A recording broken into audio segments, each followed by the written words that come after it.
मतदाता गणतंत्र ପାଇଁ ଗୁରୁତ୍ୱପୂର୍ଣ୍ଣ। ସେଥିପାଇଁ ସାରା ଦେଶରେ ପ୍ରଧାନମନ୍ତ୍ରୀ ନରେନ୍ଦ୍ର ମୋଦିଙ୍କ ନିର୍ଦ୍ଦେଶ କ୍ରମେ ମତଦାନର ମହତ୍ତ୍ୱ ଏବଂ ଭୋଟଦାନ ଅଧିକାରକୁ ସାବ୍ୟସ୍ତ କରିବା ପାଇଁ ରାଷ୍ଟ୍ରୀୟ ମତଦାନ ଦିବସ ଅବସରରେ ନୂତନ ଭୋଟରମାନଙ୍କୁ ନେଇ ଏକ ସମ୍ମିଳନୀ ଅନୁଷ୍ଠିତ ହୋଇଯାଇଛି। ସେହିପରି ଗଞ୍ଜାମ ଜିଲ୍ଲା ବୁଗୁଡ଼ା ବ୍ଲକରେ ଘୁମସର ଜିଲ୍ଲା ସଭାପତି ଗୋକୁଳାନନ୍ଦ ମଲ୍ଲିକଙ୍କ ସଭାପତିତ୍ୱରେ ଅଞ୍ଚଳର ଯୁବ ଭୋଟରମାନଙ୍କୁ ନେଇ ଏକ ସ୍ୱତନ୍ତ୍ର ସମ୍ମିଳନୀ ଅନୁଷ୍ଠିତ ହୋଇଥିଲା।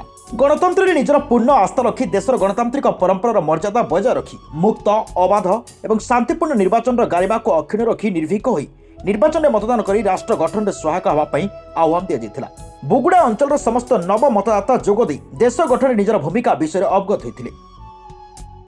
ସଭାଗ୍ରହଣ ଭାରତୀୟ ଜନତା ପାର୍ଟିର ଘୁମସର ଜିଲ୍ଲା ଉପସଭାପତି ପାର୍ଟି ତରଫରୁ ନୂତନ ମତଦାତା ଯୋଉ ଭାଇ ଭଉଣୀ ମାନଙ୍କୁ ସବୁ ଆହ୍ୱାନ କରାଯାଇଥିଲା। ଏଇଟା ହଜାର ହଜାର ସଂଖ୍ୟାରେ ପୋଲସରା ଆଉ ବୁଗୁଡ଼ାରେ ଭାଇମାନେ ସବୁ ଉପସ୍ଥିତ ଅଛନ୍ତି। ଆଉ ନୂତନ ମତଦାତାକୁ ଆମେ ଏତିକି ମାନେ ରିକ୍ୱେଷ୍ଟ କଲୁ, ଆମ ଯଶସ୍ୱୀ ପ୍ରଧାନମନ୍ତ୍ରୀ ଯୋଉ ଆଜି ଆମ ଦେଶକୁ 9 ବର୍ଷ ହେଲା ଯୋଉ ଆଜି ଡେଭଲପ କରିଛନ୍ତି, ପୁରା ଯୋଉ ବିଶ୍ୱଗୁରୁ ହେଇଗଲା ଆମ ଦେଶ। ଆଉ ଯୋଉ ଗୋଟେ ଗୋଟେ ଭୋଟର ମୂଲ୍ୟ ଏତେ ମୂଲ୍ୟବାନ, ଆଉ ଯୋଉ ନୂତନ ମତଦାତା ଯାଇ ମତଦାନ କରିବେ ଆଉ ଭାରତୀୟ ଜନତା ପାର୍ଟିକୁ ଗୋଟେ ମାନେ ପଦ୍ମ ଫୁଲ ଫୁଟିବ ଏବଂ ସରକାର ଚେଞ୍ଜ ହେବ।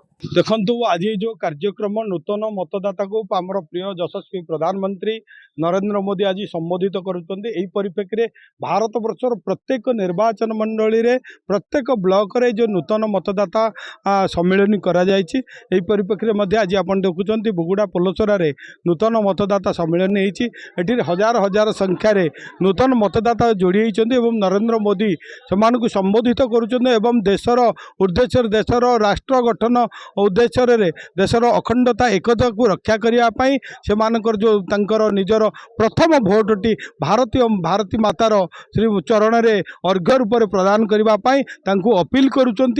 जेहेतु समस्ते जानती जे गोटे सरकार जी हूँ बीजेपी सरकार देशर एकता अखंडता को रक्षा करने आज जो नरेंद्र मोदी जो प्रयास करुँच आज भारत विश्वगुरु आड़ को जो भाव आगौची एम शिखिलु जे प्रथम करी बुगुड़ा ठारे नव मतदाता सम्मेलन होता जोठारे कि प्रधानमंत्री माननीय प्रधानमंत्री उद्बोधन देते। यहाँ प्रधानमंत्री कहते कि माने छात्र छात्री भोट देवा हूँ देश गठन कर गुरुत्वपूर्ण भूमिका ग्रहण करती। बहु कॉलेज छात्र छात्री जोग देते जो मैंने प्रथम करी भोट देवे और मत सब्यस्त करेंगे। मत माने मतदाता प्रथम भोटा गुरुत्वपूर्ण देश गठन कर प्रत्येक छात्र छात्री आह्वान कर बहु मात्रा मतदान कर देश गठन में भूमिका ग्रहण कर। बुगुड़ारू पूर्णचंद्र बारिकଙ୍କ रिपोर्ट रियो न्यूज।